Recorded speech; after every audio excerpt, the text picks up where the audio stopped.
Magandang umaga muli mga kapatid. So tayo dumakan na po sa ating mensahe po sa umaga pong ito. Ang ating katanungan, bakit tayo sumusunod sa Diyos?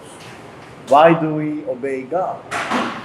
Ang ating mga talata ay binasa kanina. Ito po sa Romans chapter 6, 16 to 17. Ito isang katanungan na dapat nating itanong sa ating mga sarili. Bakit tayo sumusunod sa Diyos? Why do we obey God? Ano ang ating dahilan? Bakit tayo sumusunod sa Diyos, mga kapatid? Hindi sa binasa kanina. Hindi ba niyo nalalaman na kung kanino ninyo inihahandog ang inyong mga sarili bilang alipin sa pagsunod, kayo mga alipin niya na inyong sinusunod? Maging ng kasalanan tungo sa kamatayan o lang pagsunod tungo sa pagiging matuwid? Ngunit salamat sa Diyos na bagamat kay dating mga alipin ng kasalanan, kahit ang pusong sumunod sa inyo ng aral, na doon ay pinagkatiwala kayo. Dito makikita natin na dalawang bagay ang makikita natin dito. Ano po? Kung sino ating sinusunod, yun ang, doon tayo alipin kanya. Yung mga taga-Rome, sila dating alipin ng kasalanan, pero sunod sila sa Ebanghelyo, sila naging alipin ng katwiran, naging alipin ng Diyos dahil sa kailang pagsunod. So ito po ang ating pag-aaralan sa mga ito. So bakit tayo sumusunod sa Diyos? Yung mga taga-sanglibutan, hindi nila kinikilala ang Diyos. Bagamat sabi nila, alam nilang Diyos, naniniwala sila sa Diyos, pero sa totoo, hindi nila kinikilala ang Diyos. Kaya hindi sila sumusunod, hindi nakapagtataka yun. Kung hindi nila kinikilala ang Diyos, ay bakit sila susunod? Sabi nga po ni Pablo, kung hindi nila sinasampalatayanan, paano sila susunod kanya? So, hindi nila kinikilala ang Diyos bilang Diyos. So, hindi katakataka, hindi sila sumusunod. Iba ang pagtingin nila sa Diyos. Tayo mga Kristiyano, ang pagsunod po ay isang paraan ng pamumuhay. Ang ating pagsunod sa Diyos, expected yun, di ba? Ano yung paraan ng ating pamumuhay dahil tayo mga Kristiyano. Pero bakit tayo sumusunod sa Diyos? Bakit ito'y naging paraan ng ating pamumuhay? Ang ating pagsunod ay hindi pa para bagang sweldo na ibibigay siya ng Diyos yung kaligtasan mo. Ang kaligtasan ay hindi natin in-earn. Ito'y binibigay sa atin ng Diyos bilang kanyang biyaya sa ating dahil tayo may pananampalataya at sumusunod. Pero kinakailangan tayong sumunod mula sa ating puso. So, paano ang pagsunod sa ating puso? Ano ang dahilan? Bakit tayo sumusunod sa Diyos? Maaaring sumusunod tayo sa Diyos, nakagawian mo lang ang iyong pagsunod. Sumusunod ka pa rin, pero nakagawian mo lang. So, anong dahilan bakit tayo sumusunod sa Diyos? Number one, siyempre dahil sa tayo sumasampalataya sa Diyos. Ang sa Hebreo, chapter 11, mayroon po magandang definition ng pananampalataya. Bakit tayo naniniwala sa Diyos? Bakit tayo sumusunod? Sabi dito sa Hebreo chapter 11. Ngayon, ang pananampalataya ay ang katiyakan sa mga bagay na inaasahan. Ang paninindigan sa mga bagay na hindi nakikita. Hindi ito totoo sa lahat ng pagkakataon. Kapag tao ang iyong pinaniniwalaan, hindi katiyakan nyo. Pwede magsinungaling ang tao, di ba? So kahit pinakakuha ka lang tao, walang katiyakan yun. Naasahan mo na gagawin ngayon. Sabi rito, paninindigan sa mga bagay na nakikita. Kung tao lang nagsalita, baka nagsisinungaling siya. Pero ito sa Diyos. Dahil ang Diyos napatunayan natin sa buhay, totoo, di nagsisinungaling, at ginagawa niya mga bagay na kanya sinasabi, kaya tayo sumasampalataya sa Diyos. Dito sa Romans chapter 10, verse 17, ang pananampalatayang yun ay nagagaling sa salita ng Diyos. Nalos, kung pinag-aaralan natin ang salita ng Diyos, napapatunayan natin na mga bagay na sinasabi ng Diyos ay totoo sa mga bagay na nakasulat dyan at sa mga bagay natin nakikita sa paligiran natin. So, ang ating pananampalataya, hindi lang po yan paniniwala sa ating kaisipan. Pwede kang maniwala lang sa iyong kaisipan. Pero hindi mo ginagawa, naniwala ka sa iyong kaisipan. Pero ang pananampalataya at ang pagsunod o paggawa ay magkasama. Pag sinabi natin sumasampalataya sa Diyos, kinakailangan ka rin sumunod. Hindi sila pwede maghiwalay. Pagka sumasampalataya ka lang, hindi ka sumusunod, hindi ka sumasampalataya, no? Ang pananampalataya ay may kaakibat na pagsunod kung sinasampalatayanan mo. Kung ang Diyos ang nating sinasampalatayanan, naniniwala tayo sa sinasabi niya at sumusunod tayo. So magkasama yun. Isang dahilan ba tayo sumusunod ay dahil tayo sumasampalataya sa Diyos. Dito po sa Santiago chapter 2 verse 24 at saka verse 26. Nakikita ninyo ng tao inaaring ganap o ginagawang matuwid. In other words, ito mo salitang inaaring ganap, kailangan natin unawain yan. Hindi talaga tayo ganap. Dahil tayo may kasalanan. Inaaring ganap tayo ng Diyos dahil pinatawag tayo ng Diyos. Kumbaga sa isang krimen, ikay gawa ng krimen. Napatunayan, ikay pumatay. Pero pag sinabi ng presidente, pinapatawag ko na yung tao yan. Yan tinatawag lang presidential pardon. Ang gagawin ng Department of Justice, buburahin niya yung krimen mo. Wala ka ng krimen dahil pinatawag ka na ng presidente. Hindi katulad ng parol. Ang parol, ikay pasamantalang palalayain, pero may kaso ka pa rin. Nandun pa rin sa record mo yung kaso mo. Pinalaya ka lang dahil sa mabuting record mo dahil sa loob ng bilangguan. Pag sinabi presidential pardon, ikay inaaring ganap. Binuray yung kasalanan mo, wala kang krimen. Pwede ka mag-abroad kung gusto mo. Sa pamagitan ng magawa at hindi sa pamagitan ng pananampalataya lamang. Ito salitang gawa. Ito yung pagsunod sa mga bagay sinasabi ng Diyos. Dito sa Hebrews chapter 11. Marami pong halimbawa, pero titigil lang po tayo ng isa po. Si Abraham, sa verse 8, 11 verse 8. Sa pananampalataya si Abraham nang tawagin, ay sumunod upang pumunta sa isang lugar na kanyang tatanggapin bilang pamana at siya'y pumunta na hindi nalalaman ng kanyang pupuntahan. Hindi tiwala siya sa Diyos. Pero siya'y sumunod kanya. Nang siya'y sumampalataya, siya'y sumunod. Nung inutusan siya ng Diyos na iaay niya si Isaac na kanyang bugtong na siya'y sumunod kanya. Siya'y sumampalataya, siya'y sumunod kanya. Sapagkat kung paano katawan na walang espiritu patay, ang espiritu na tinatawag dito, yung mismo yung tao. Ang espiritu ng tao, yung mismo yung tao na nakatira sa katawan. Pag umalis na yung tao sa katawan, dahil hindi niya pwedeng tirahan yung katawan na yun, mamamatay yung katawan. Yun ang ibig sabihin ng ikay namatay. Ang namatay lang yung katawan mo. Pero yung tao buhay pa rin yun. Iniwan lang niya yung kanyang katawan at pumunta siya sa Hades. Gayun din naman, ang pananampalataya na walang manggawa ay patay.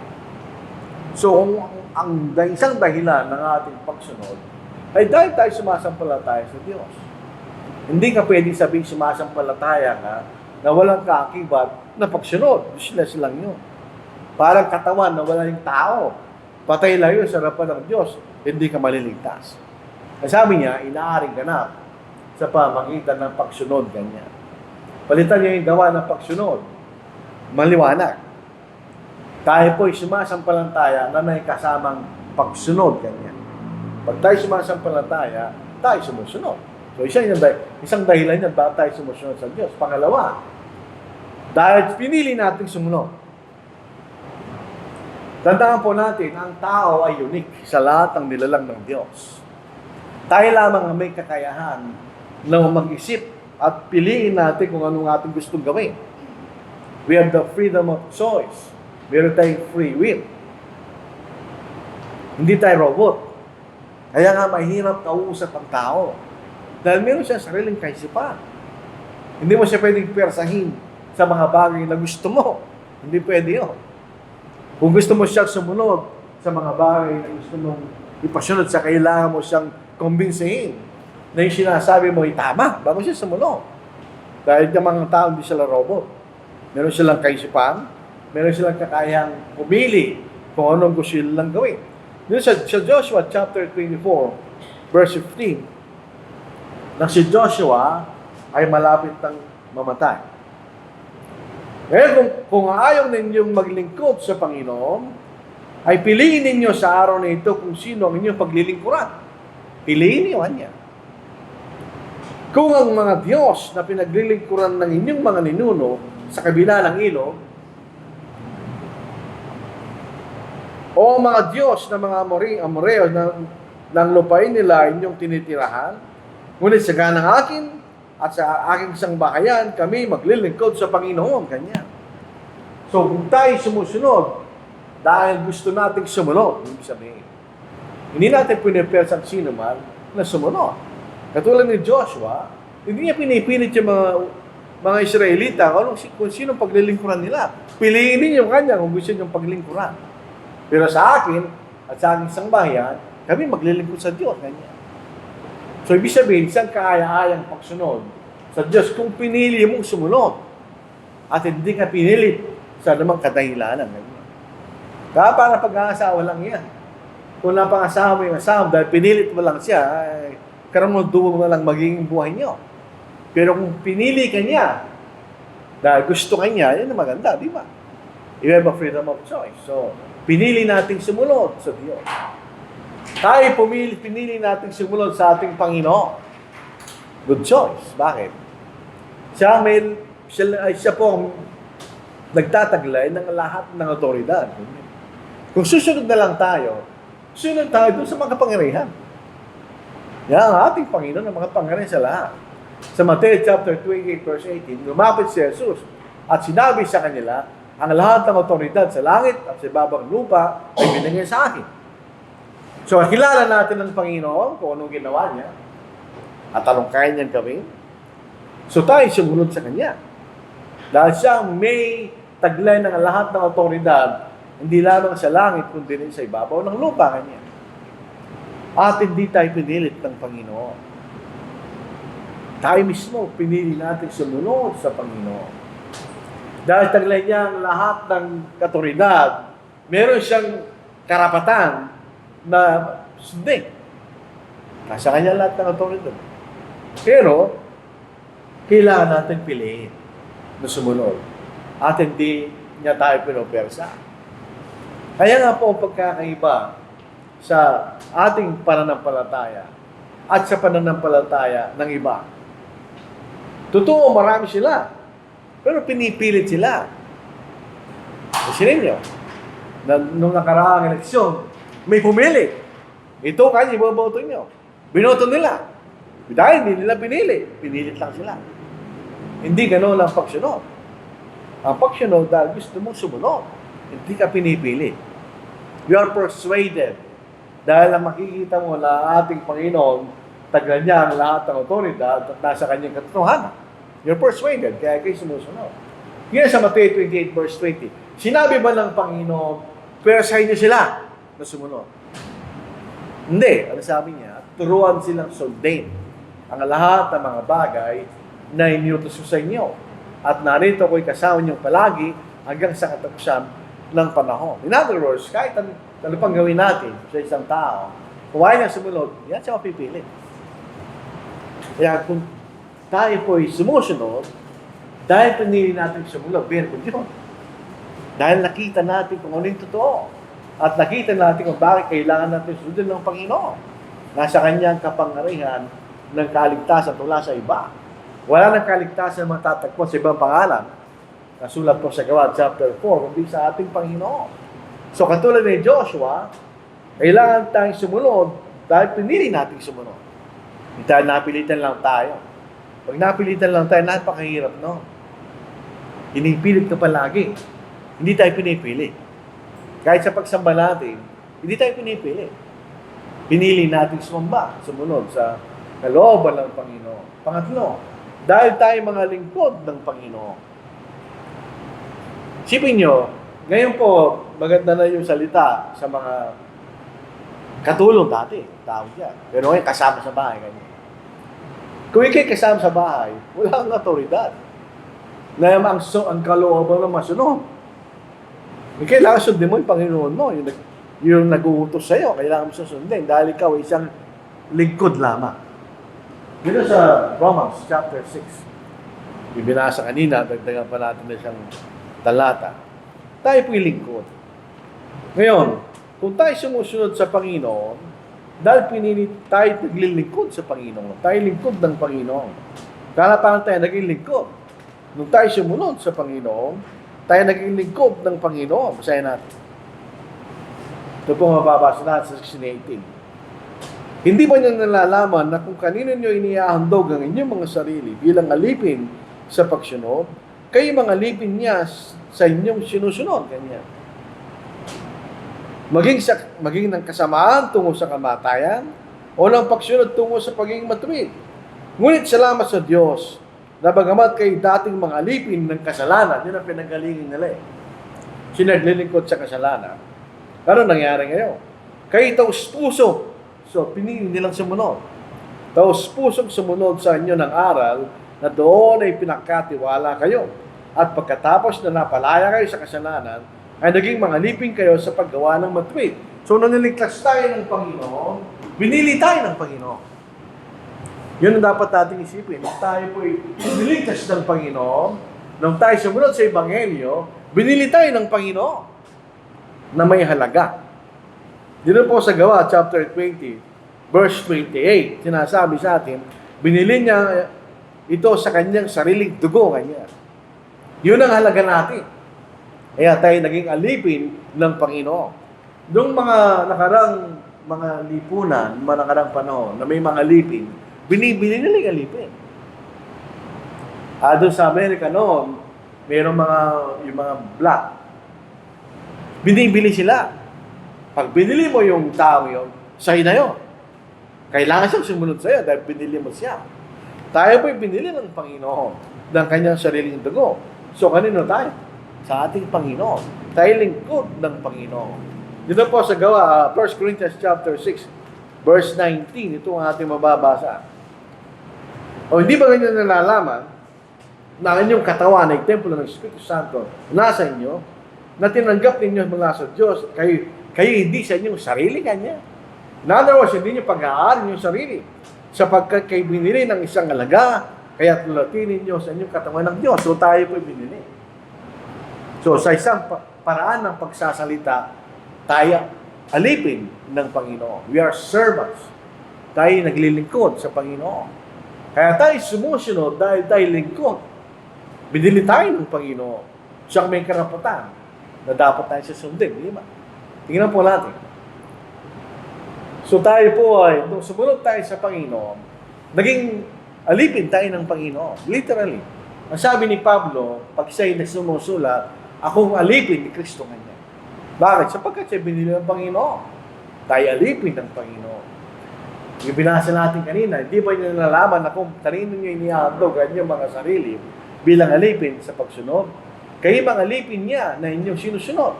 Maging ng kasalanan tungo sa kamatayan o ng pagsunod tungo sa pagiging matuwid. Ngunit salamat sa Diyos na bagamat kayo dating mga alipin ng kasalanan, kayo taus-pusong sumunod sa inyo ng aral na do'y pinagkatiwala kayo. At pagkatapos na mapalaya kayo sa kasalanan, ay naging alipin kayo sa paggawa ng matuwid. Tingnan po ninyo ang irony. Tayo pinalaya. We are free. Pero at the same time, tayo naging alipin. So tayo pinalaya sa pagiging alipin ng kasalanan. Kaya kayo tayo naging alipin ng paggawa ng matuwid. O alipin tayo ng Panginoon. Ano po sa Lucas, chapter 17, verse 10. Pag tayo po'y alipin, you are expected to obey. Tandaan po natin yun. Ala tayong karapatan. Binili ka. Gayon din naman kayo, sabi ng Panginoon, sa tinatawag ng mga alipin.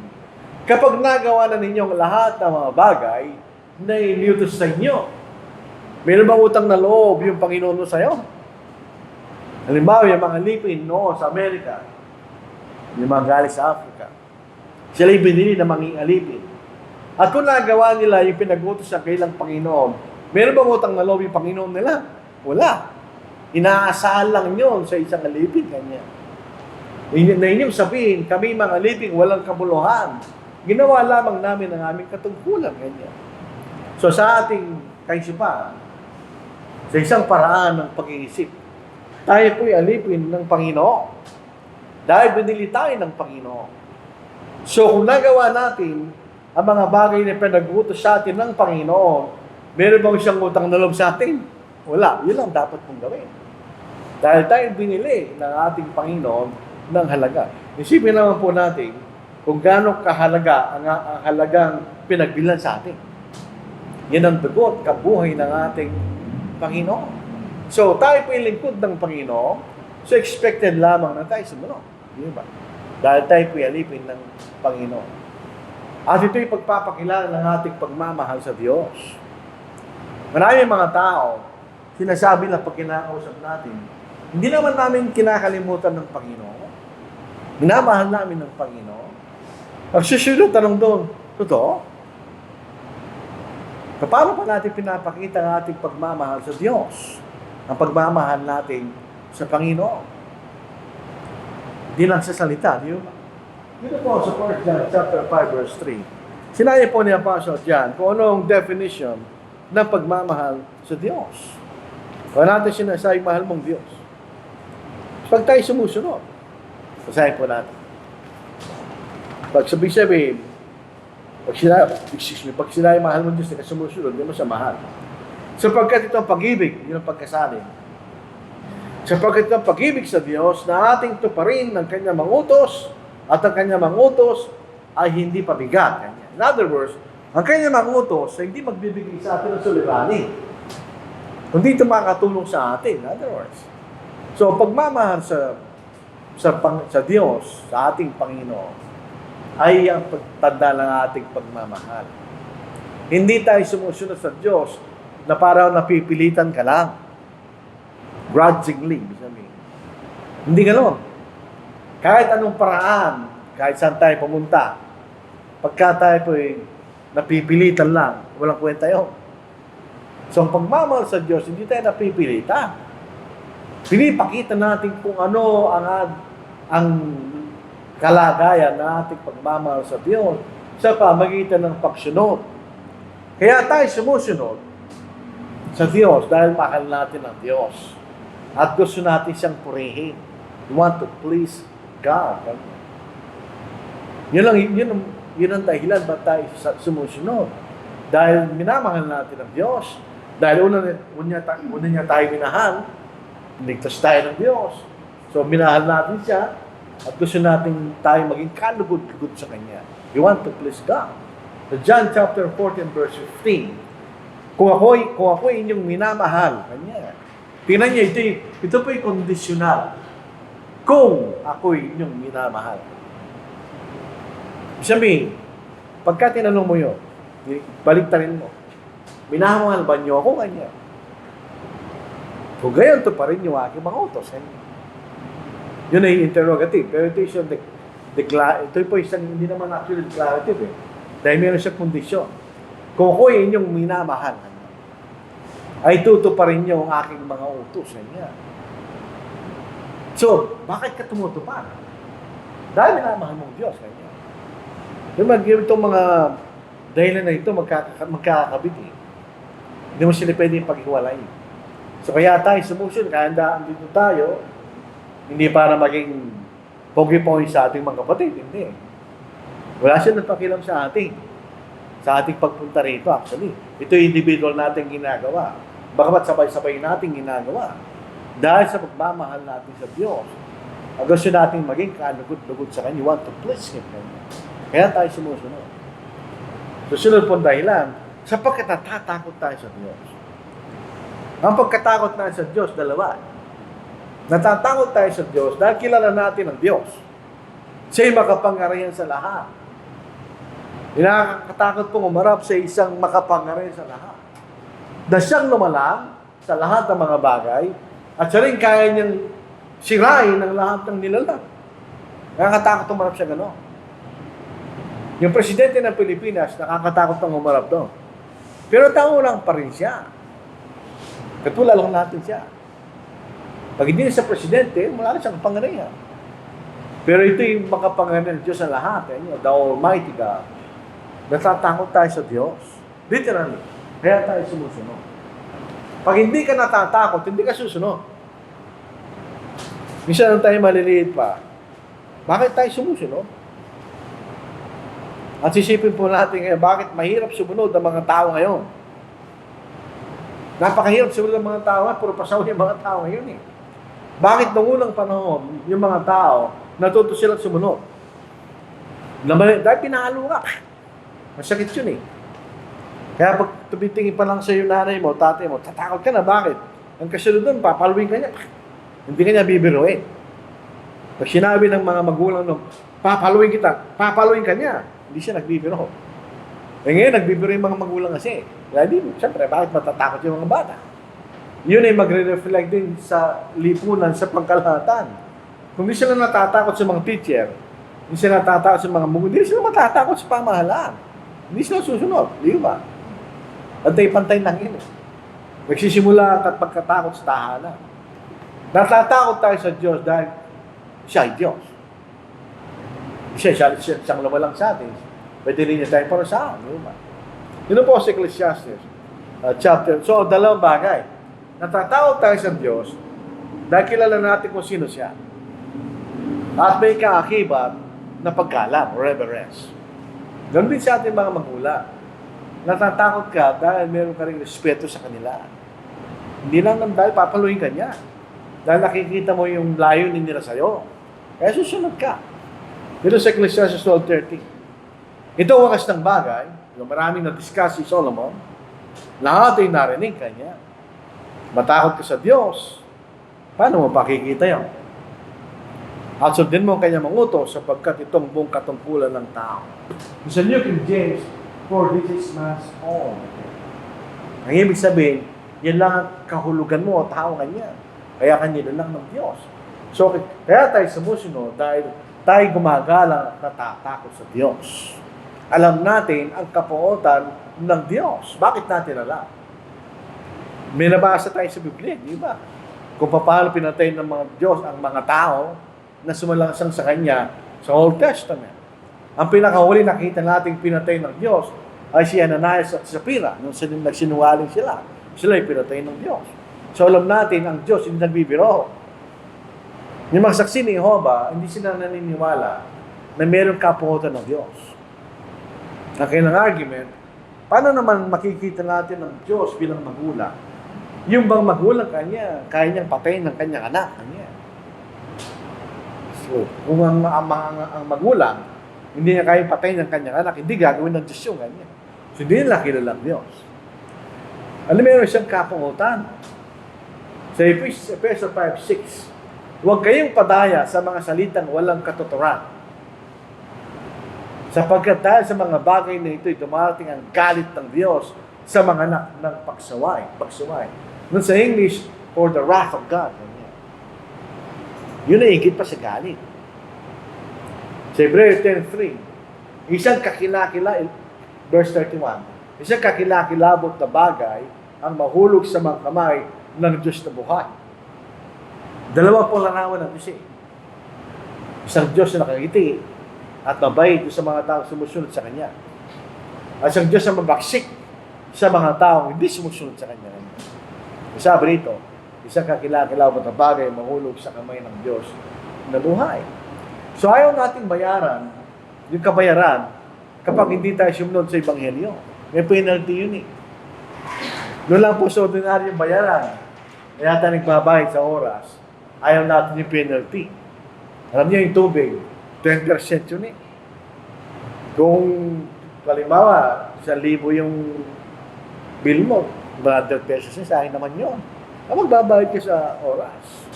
Eh itong penalty sa hindi pagsunod ng Ebanghelyo ay higit pa sa 100 pesos. Dito po sa Pangalan Thessalonica, chapter 1, verse 8 and 9. Na nasa nagliliyab na apoy na magbibigay ng parusa sa mga hindi kumikilala sa Diyos. So, hindi nila kilala ang Diyos.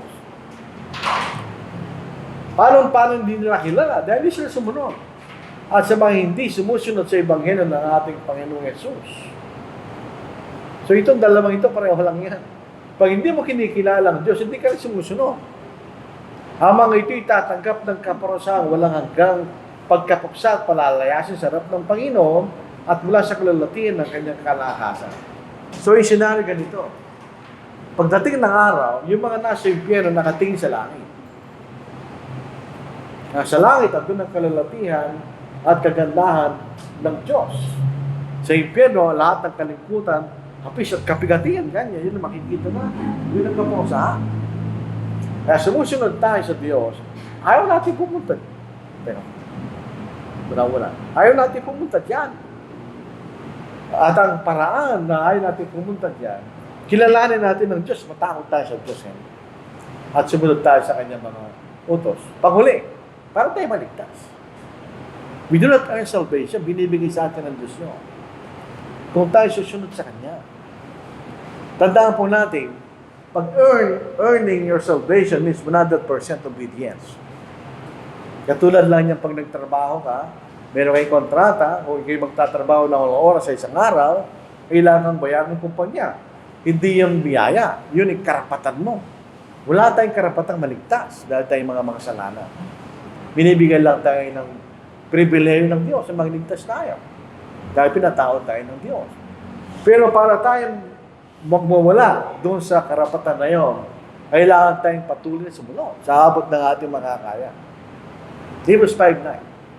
Ito ang ating mababasa. Dito sa mga version po ng Biblia, itong bagong Biblia, majority mas maganda. Pero meron din maganda sa lumasalin na hindi maganda rito. Ito yung halimbawa dito. At na maging sakdal, siyang pinagmulan nang wala hanggang kaligtasan ng lahat ng mga sumusunod sa Kanya.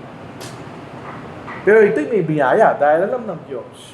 Hindi naman tayo makakasunod ng 100%. Dahil kung posible na tayo sumunod ng 100%, hindi natin kailangan ng Panginoon.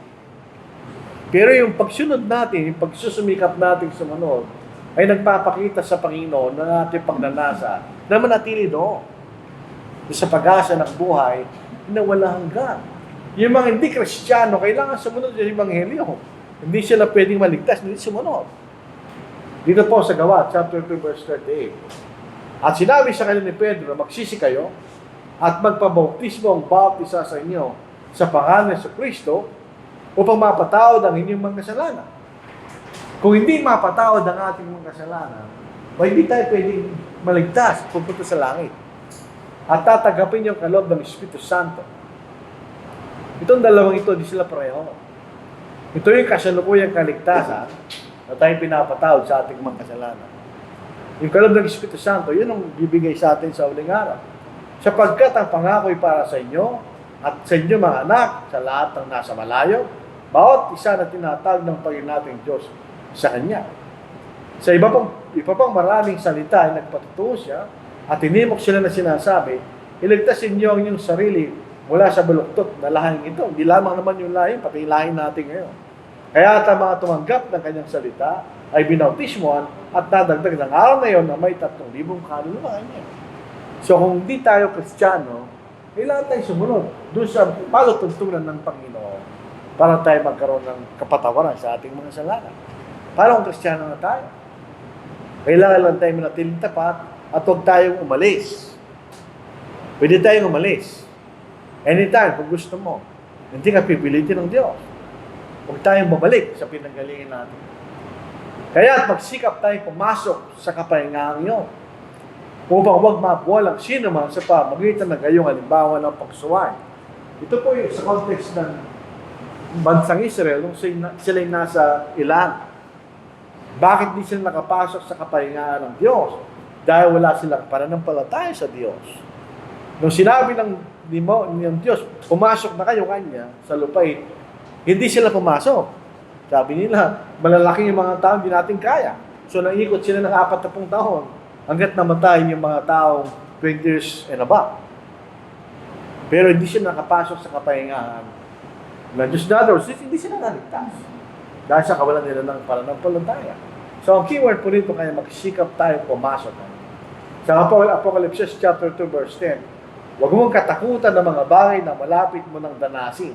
Ito yung panahon na inuusig ang mga Kristiyano ng mga Romano dahil ayaw na sumamba sa mga Diyos-Diyosan, siyempre, sasambay nila tuwing na Diyos. Malapit na ikulong ng Diablo ang ilan sa inyo. Hindi naman ang Diablo actually, ang Roman Empire. O ginagamit sila ng Diablo upang kayo masubok at magkaroon kayo ng kapighatian sa loob ng 10 araw. Maging tapat ka hanggang sa kamatayan at ibibigay ko sa iyo ang korona ng buhay ganyan. Ito yung pagsisikap nating manatiling tapat sa Diyos. So balik po tayo. Anong mga dahilan? Bakit tayo sumusunod sa Diyos? Number 1, dahil tayo sumasampalataya sa Diyos. Pangalawa, dahil pinili natin sumunod at paglingkuran ng Diyos. Pangatlo, sapagkat pinili tayo sa halaga, tayo mga alipin ng Diyos, kaya lahat tayo sumunod. Pangatlo, pag mapakita natin ang ating pagmamahal sa Diyos, dahil natatakot tayo sa Diyos. At panguli, para tayo maligtas. So ito na ito, dahilan ba tayo sumusunod sa Diyos? Dahil kung napipilitan lang tayo, wala rin tayong asahan pagdating ng ating Panginoon. So ito po ang ating mensahe po sa bakit ito. Yung susunod, yung kabaligtaran. Bakit hindi tayo sumusunod sa Diyos? Kung may dahilan, bakit may dahilan bakit tayo sumusunod, siyempre, meron din dahilan bakit hindi tayo sumusunod. Di ba? So ito po ang ating mensahe po sa umaga pong ito. Maraming salamat sa inyong pakikinig. Purihin po natin ang salita ng Diyos at ang ating Diyos.